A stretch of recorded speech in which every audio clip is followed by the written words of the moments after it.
어젯밤 더불어민주당을 비롯한 야당이 국회 법제사법위원회에서 최상병 특검법을 통과시켰습니다. 국민의힘은 이재명 대표를 향한 충성 경쟁 때문에 무리하게 민주당 의원들이 특검법을 추진한다고 비판했는데요. 야당은 입법 청문회에서 특검 필요성이 입증됐다고 맞섰습니다. 국회 연결해 자세히 알아보겠습니다. 이준엽 기자. 네, 국회입니다. 네, 어젯밤 11시에 법사위를 통과한 특검법 내용 그리고 여야 입장까지 정리해 주시죠. 네, 민주당이 22대 국회에서 당론 1호 법안으로 재발의한 최상병 특검법안이 법사위에 상정된 지 9일 만에 법사위 문턱을 넘었습니다. 법안 발의 시점부터는 22일 만입니다. 21대 국회에서 대통령의 거부권 행사로 재표결에 붙여진 끝에 폐기된 기존 법안과 비교하면 조국 혁신당을 비롯한 비교섭 단체가 특검 후보를 추천할 수 있게 한 내용이 달라졌습니다. 또 대통령이 추천된 특검을 임명하지 않으면 후보 가운데 연장자가 임명된 것으로 간주하고 최대 150일까지 수사가 가능하도록 하는 내용 등이 담겼습니다. 민주당은 최상병 일주기와 통신기록 보존기한 등을 고려해 다음 달 19일 전에 반드시 법안을 처리할 것이라 강조하고 있습니다. 법사위를 통과한 만큼 조만간 본회의에서 처리될 가능성이 큽니다. 국민의힘은 야당이 단독으로 법사위를 열고 불과 22일 만에 특검 법안을 초고속으로 일방적으로 통과시켰다며 반발했습니다. 특검 후보를 민주당과 조국혁신당이 한 명씩 추천하는 등 과거 법안보다 독소 조항이 더 독해졌다고 비판했습니다.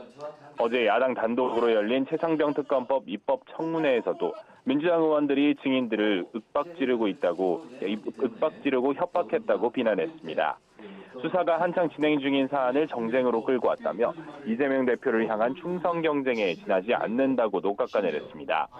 반면 민주당은 청문회에서 이종섭 전 국방부 장관 등이 증인 선서를 거부한 것이야말로 대통령실의 외압이 있었던 걸 간접적으로 시인하는 거라고 날을 세웠습니다. 또 최상병 사건 기록 회수에 대통령실이 개입한 정황을 뒷받침하는 증언들이 나왔다며 결국 특검법 필요성을 입증한 거라고 목소리를 높였습니다. 네, 그런가 하면 국회 원구성 협상에서도 여야 입장차가 좀처럼 좁혀지지 않고 있죠. 네, 그렇습니다. 어제 우원식 국회의장 주재로 국민의힘 추경호, 민주당 박찬대 원내대표가 만났지만 회동은 다시 한번 빈손으로 끝났습니다. 국민의힘은 여당이 운영위와 법사위원장 가운데 하나를 맡거나 1년씩 교대로 맡자는 제안을 재차 제시했고 민주당은 이를 받아들이지 않으면서 접점을 좀처럼 찾지 못했습니다. 회동 뒤 추 원내대표는 거대 야당인 민주당이 기존 입장에서 한치도 물러서지 않았다며 쏘아붙였고 우 의장을 향해서도 중재 노력을 기울이지 않는다며 강하게 유감을 표명했습니다.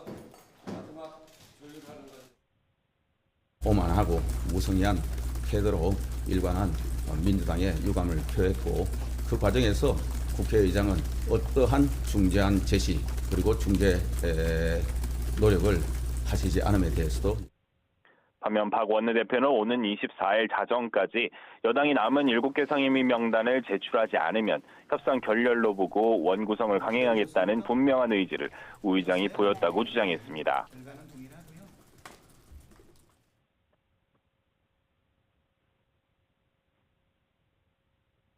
(25일) 날 합의가 되면 합의가 되는 대로, 합의가 안 되거나 명단이 제출이 안 되면 안 되는 대로 진행하겠다라고 하는 의지는 분명하신 것 같습니다. 우 의장이 주말까지 원구성 협상을 마치라고 사실상 최후 통첩을 날렸지만 이처럼 양측 입장이 뚜렷이 갈리며 진전의 기미가 보이지 않고 있습니다.